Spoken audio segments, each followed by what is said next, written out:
I never thought I would tell this story. At least, not out loud. For years I carried it in silence, hidden deep inside the hollow of my chest, like a wound I pressed my hand against so it wouldn't bleed. But silence has its way of rotting the heart, and mine has been corroding for far too long. My name is Emily. I'm 42 years old, a mother of two, and for as long as I can remember, the weight of my father's choices has shaped me more than my own. This isn't just a story about losing a house or being left without a roof over my head. It's about betrayal, about the quiet cruelty of family, about how the people you trust the most can become the very ones to strip you bare. The house where I grew up wasn't just bricks and wood. It was my mother Margaret's laughter echoing through the kitchen, the smell of rice steaming every evening, the sound of my younger siblings playing in the courtyard while I, as the eldest daughter, carried buckets of water from the well. I was 8 years old when my mother died, and everything changed. My father, Mr. Collins, remarried not long after, and suddenly the house that had once been filled with warmth became a battlefield of cold stares, favoritism, and unspoken resentment. I learned early what it meant to be invisible. I should tell you, Linda, my stepmother, never liked me. To her, I was the living reminder of a woman she could never erase. She smiled at Mr. Collins, but her eyes cut through me like sharp glass. She gave me the chores nobody wanted, the blame nobody deserved, and the love that never came. My younger siblings, Daniel, Sarah, Michael, Jessica, the children she bore for Mr. Collins, were cradled and cherished, while I learned to swallow hunger, swallow tears, swallow pride. Yet through all of it, I clung to one thing: the house. That house was Margaret's gift to me, even if she wasn't alive to protect it. She had built her life inside those walls, and as long as the house stood, I felt she was still holding me, still whispering in my ear at night when I cried into my pillow. When I turned 21, I begged Mr. Collins to let me stay after marriage. "Please," I said, my voice trembling, "let me have just one room. I'll raise my children here. I'll take care of you when you're old." He nodded absently, as though he heard me, as though he cared. But fathers, I learned, are not always the guardians we believe them to be. Years passed, and I tried to be dutiful. I visited him, I helped with the house. I gave him money when I could, even though my own husband and I struggled. I believed, foolishly, that loyalty and sacrifice meant something. That one day he would look at me, his first daughter, and remember how I had carried buckets of water when no one else would. How I had starved so the little ones could eat. But I was wrong. I found out about the betrayal in the cruelest way. Mr. Collins didn't call me, didn't sit me down, didn't look me in the eyes. Instead, it was Daniel who told me one humid afternoon. He said it casually, almost smugly, like he had been waiting for the moment to watch me crumble. "Father sold the house," he said, "and divided the money among us. You weren't included." I laughed at first, a bitter, hollow laugh. I thought it was a joke, something to provoke me. But when I rushed to see Mr. Collins, when I stood trembling in front of him with tears streaking down my face, I saw it was true. His eyes were cold, distant, as though I was not his blood but a stranger knocking on his door. He told me the decision was final.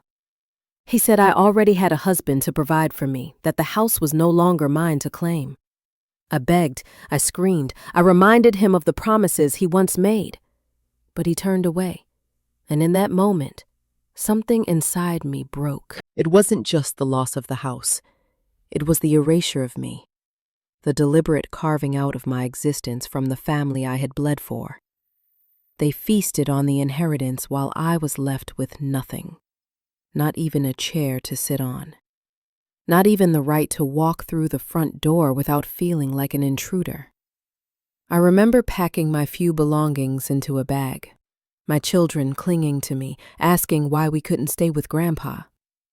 I couldn't answer. How could I explain that the man who had given me life had now chosen to take away the very ground beneath my feet? I spiraled after that.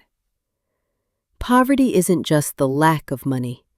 It's the humiliation that seeps into your bones, the way you feel small and unwanted wherever you go. I rented a tiny one-room apartment in the outskirts of the city. The walls were damp, the ceiling leaked, and every night I lay awake, listening to the rats scurry across the floor. My children asked me why we couldn't go home, and I told them the truth I never thought I'd have to say. We don't have a home anymore. I tried to rebuild, but every time I passed the old house, our house, I felt a stab so sharp it stole my breath. Daniel, Sarah, Michael, and Jessica live there now, in comfort, in laughter, their children playing where mine could not. They looked at me with pity, sometimes with triumph, as though my suffering validated their gain. Linda, old now but still venomous, would glance at me with that same smile she had when I was a child, a smile that said, "You were never meant to belong." The bitterness consumed me. Nights I sat by the dim light of a candle, replaying every moment in my head, searching for answers, for reasons. Why did he do it? Why me? Why erase me from the family ledger like a stain to be scrubbed away? I wanted revenge. I wanted them to feel the emptiness I carried, but more than that, I wanted acknowledgement. I wanted someone, anyone, to say I mattered. One day, out of desperation, I confronted Mr. Collins again. He was frail now, his hands trembling as he poured tea. I asked him, "Why did you leave me with nothing?" He looked at me, and for a flicker of a second, I thought I saw guilt in his eyes. But then he sighed and said words I will never forget. "You remind me too much of your mother." That's why. I felt the air leave my lungs. My mother, Margaret, the woman who had loved him, who had given him children, who had died too young. And me, her daughter, punished for looking like her, for carrying her voice, for walking with her shadow. He had spent his life resenting me, and I never even knew. That was the day I stopped hoping for his love. That was the day the last piece of me that still clung to the idea of family finally shattered.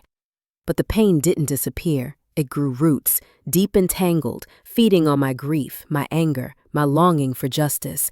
And somewhere in that dark soil, the seed of revenge began to sprout. Because betrayal like that doesn't fade.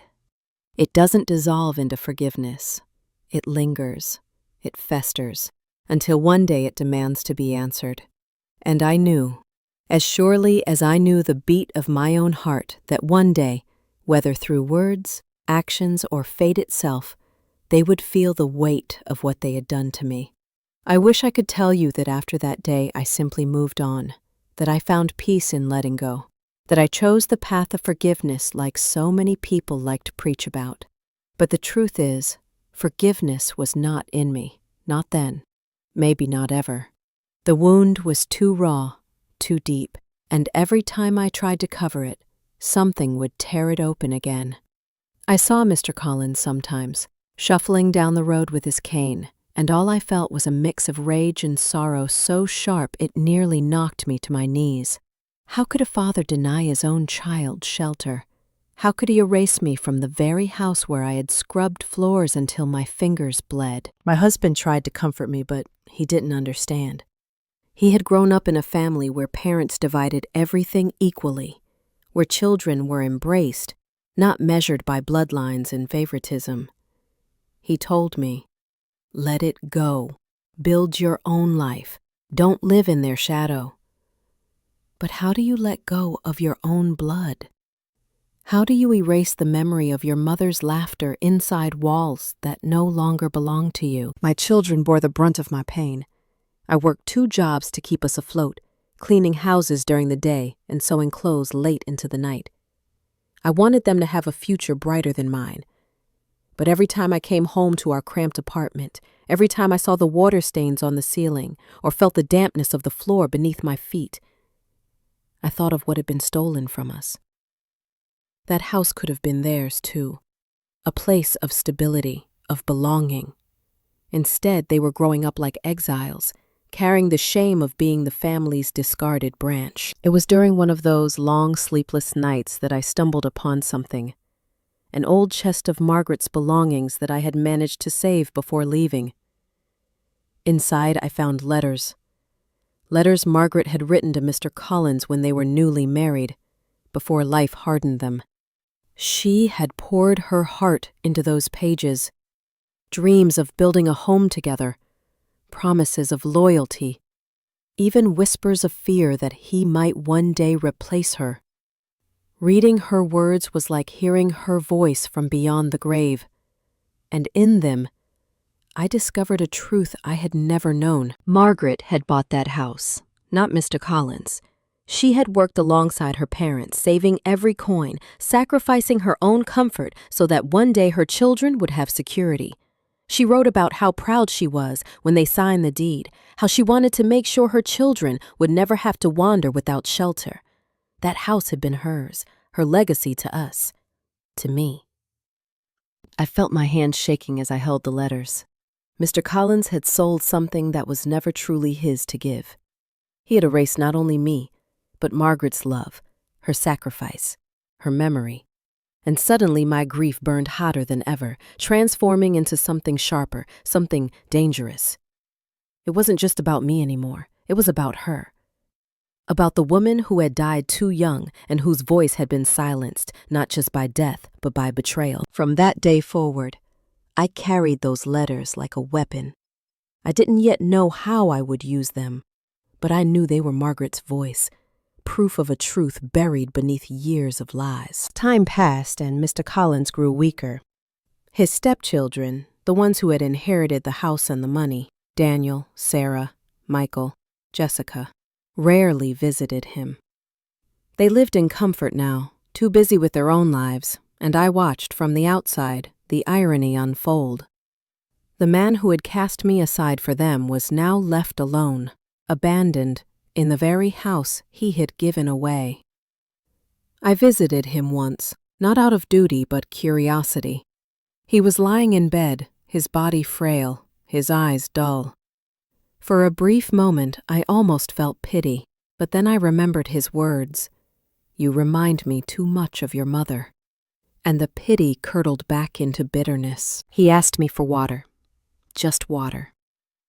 And as I poured it for him, my hands trembling, I wondered if this was what karma looked like. Not a grand punishment, not thunder from the heavens, but the slow erosion of love, the quiet abandonment by the very children he had chosen over me. Still, there was no satisfaction in it. Not yet. I wanted more. I wanted them all, Daniel, Sarah, Michael, Jessica, and Linda, to face the truth, to face Margaret's voice. The opportunity came unexpectedly. Mr. Collins's health worsened, and soon enough the family began to whisper about his will. They gathered in the house, discussing money and land like vultures circling prey. I wasn't invited, of course, but I went anyway, clutching Margaret's letters in my bag. I stood at the doorway, listening to their laughter, their greed, their easy dismissal of me. Something inside me snapped. I stepped into the room, my voice shaking but loud enough to silence them. I told them about the letters, about how the house wasn't Mr. Collins's to sell but Margaret's legacy, her sweat, her blood. At first they scoffed. They said I was lying, that I was jealous, that I was trying to stir trouble. But then I pulled out the letters and began to read. The words cut through the room like a knife. Margaret's handwriting, her dreams, her sacrifices, it was undeniable. My siblings shifted uncomfortably. Linda's face twisted in rage, and Mr. Collins turned his face to the wall, as if he could hide from the truth. I read until my voice cracked, until tears streamed down my face, until silence filled the air heavier than any argument. I wish I could say that moment brought justice, that they handed me the keys, begged for forgiveness, restored what was mine. But life isn't always like that. Instead, they doubled down. They claimed the letters meant nothing legally, that the house had already been sold, that I was just trying to shame them. And maybe they were right. On paper, I had no claim, but in my heart, I knew I had spoken for Margaret. I had made them hear her voice, whether they wanted to or not. That night, as I walked back to my small apartment, I felt both defeated and strangely liberated. For years I had carried the silence, the shame, the weight of their betrayal. But now the truth was out, and truth, even when denied, has a way of lingering. I had planted a seed in their hearts, a reminder that their wealth was built on someone else's sacrifice. Still, the fire in me wasn't extinguished. Revenge, I realized, doesn't always come in the form of reclaiming what was taken. Sometimes it comes in waiting, in watching, in knowing that time has a way of balancing the scales. And as I watched Mr. Collins's health decline, as I saw the cracks in Daniel, Sarah, Michael, and Jessica's perfect lives begin to show, I knew the story wasn't over yet. The day Mr. Collins died, the air was heavy with silence. I remember standing outside the gates of the house, my heart pounding as the sound of wailing drifted from within. They hadn't called me. Of course they hadn't. I only found out because a distant relative whispered it to me in the marketplace, pity in her eyes. I stood there, torn between going in and turning away. After all, what right did I have to grieve openly when I had been cast aside? Yet some part of me, still that little girl who longed for her father's love, couldn't resist one last look. When I finally stepped inside, the stairs were sharp, unwelcoming. Daniel, Sarah, Michael, and Jessica whispered. Their children stared. Linda narrowed her eyes. But none of it mattered. Mr. Collins lay there, pale and still, a man who had once been a storm in my life, now reduced to silence. I wanted to cry, to rage, to curse him, but what came instead was emptiness. He had taken everything from me, long before his death. In truth, I had lost him years ago. The funeral became a performance. They wept loudly, spoke of his generosity, his sacrifices, his role as a great patriarch. I listened, each word scraping against me like glass. A great man? A generous father? The hypocrisy made me sick. I wanted to stand up and scream the truth, that he had abandoned his first daughter, that he had sold her mother's legacy, that his love had been conditional. But I didn't, because revenge is sweeter when it is quiet, when it waits for the perfect moment. After the funeral, the talk of inheritance began almost immediately. The vultures circled again. They squabbled over land, over money, over who deserved more. I stayed silent, watching. And then, when the notary read the will, I felt the world tilt. Mr. Collins had left everything, every last coin, every parcel of land, the remainder of the house, to Linda and her children. My name was not mentioned once. Not once. It was as though I had never existed. I walked out of that house, trembling. I could hear their laughter behind me, their relief that the problem of me had been resolved once and for all. They thought they had erased me, buried me under the weight of their greed.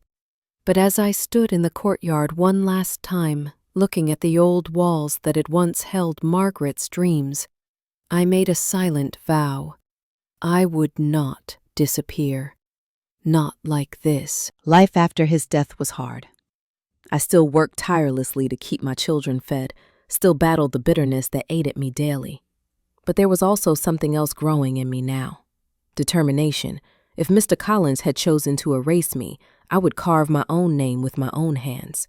If he had stolen Margaret's legacy, I would build a legacy of my own. It started small.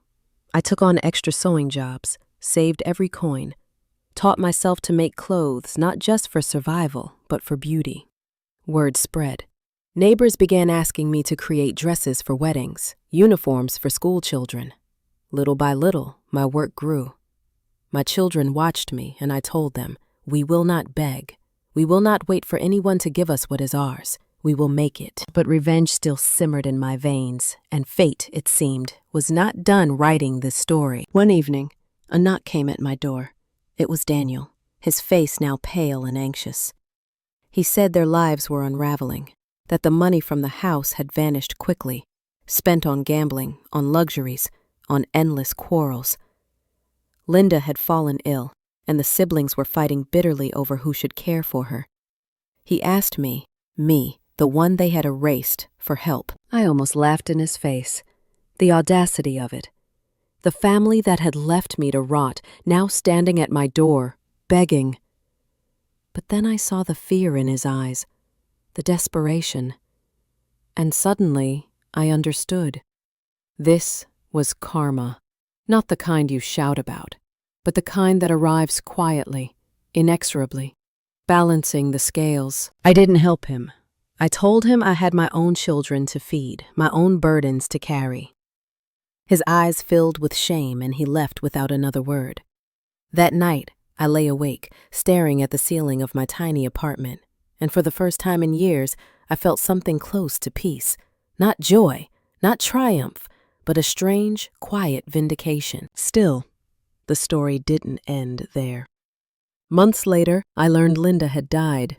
None of her children wanted to bear the responsibility of her care, and she had withered away, bitter and alone. The house, once the center of my grief, was now a place of ruin. They had fought over it so fiercely that it fell into neglect, its walls crumbling, its courtyard overtaken by weeds. I went back, one day, standing outside the gates as I had on the day of Mr. Collins's funeral. The house looked smaller now, tired, defeated. I felt no longing to reclaim it anymore. Instead, I felt pity. Pity for the house. Pity for the people who had destroyed it with their greed. Margaret's dream had been poisoned, but her spirit lived in me, in the strength I had built, in the resilience I was teaching my children. That was when I realized something profound. Revenge doesn't always come in the form of taking back what was stolen. Sometimes, it comes in showing that you can rise above, that you can thrive without the very things they use to destroy you. Daniel, Sarah, Michael, and Jessica had gained everything and lost themselves. I had lost everything and found myself. I walked away from the house for the last time that day. I didn't cry, didn't rage, didn't beg. I simply let it go because I had something they would never have. Peace, but the scars remain. Even now, when I close my eyes, I can hear Margaret's laughter, smell the rice cooking, feel the rough wooden floors beneath my bare feet. I still ache for what could have been, still feel the sting of betrayal. Yet I also carry the knowledge that I survived, that I turned their rejection into resilience, their cruelty into courage. And as I sit here telling you this story, I want you to understand something. Betrayal may cut you, may bleed you, may even try to erase you. But it can never define you, unless you let it. Years passed, and with them the sharp sting of betrayal dulled into a deep, lingering ache. My children grew older, taller, wiser, and I poured every ounce of myself into them. They became my anchor, the reason I rose each morning, the reason I kept stitching dresses by candlelight until my fingers cramped. Every seam I sewed felt like a brick laid in the foundation of a future I was determined to give them. And life slowly began to shift. My small sewing work blossomed into a real business. People from across town came to me not just for necessity, but because they trusted my hands, my taste, my ability to create something beautiful from scraps. I began to earn enough to move us into a better apartment. Still modest, but dry, warm, and filled with laughter. For the first time in years, I felt a spark of hope. It was in this fragile piece that another twist revealed itself. One day, as I was sorting through old boxes in my sewing room, I stumbled across a folded piece of paper hidden deep inside a worn-out notebook that had belonged to Margaret. I recognized her handwriting immediately, the soft curves of her script that had once filled those letters I had read aloud to my family. My heart raced as I unfolded it, sensing it was something important. It was a legal document, a deed. And there, written clearly, was Margaret's name. Not Mr. Collins's. Hers. The house had indeed been purchased solely in her name, and at the bottom, in careful strokes, was her signature, proof that the house had belonged to her, and by extension, to me, her eldest child, her only child from that first marriage. I sat there, trembling, the paper shaking in my hands. After all these years, after the humiliation, after the rejection, I held in my fingers the truth I had longed for. Mr. Collins had not just betrayed me emotionally, he had betrayed me legally. He had sold something that was never his to sell, and all the inheritance Daniel, Sarah, Michael, and Jessica had feasted on was built on a lie. A part of me wanted to march straight to court, to tear down their walls of arrogance with this single sheet of paper. I imagined their faces when the truth was laid bare, the shame, the fear, the loss. It would be the justice I had dreamed of. But another part of me hesitated. Legal battles are cruel, costly, and endless. And I asked myself, what would I truly gain? The house had already fallen into ruin, poisoned by greed. My siblings had already squandered their share, and the love of a father could never be restored by ink on a page. Still, I couldn't ignore the power in my hands. I decided to keep the deed hidden, a weapon, a reminder, a secret that belonged to me and me alone. Sometimes revenge isn't about striking. Sometimes it's about knowing you could and choosing when, or if, you ever will. It was almost poetic, watching their lives unravel while I rebuilt mine. Daniel, Sarah, Michael, and Jessica fought endlessly, cutting ties with one another over scraps of what remained. The house continued to crumble, no one willing to repair it. They grew bitter, suspicious of each other, while I stitched dresses for brides stepping into their new beginnings, for children celebrating graduations, for families who still held love for one another. Every laugh I heard in my home felt like a triumph. One evening, as I closed my shop for the day, I caught my reflection in the glass window. My hair had grown streaked with gray, my face lined with years of hardship, but my eyes were steady, strong. I whispered to myself, I am not erased. And for the first time, I truly believed it, but fate had one last scene to write. Years later, when my own children were grown and building lives of their own, I received a call from Jessica. Her voice was shaky, desperate. She told me that the house, their house as they always called it, was about to be seized by creditors. Debts had swallowed them whole. She begged me for help.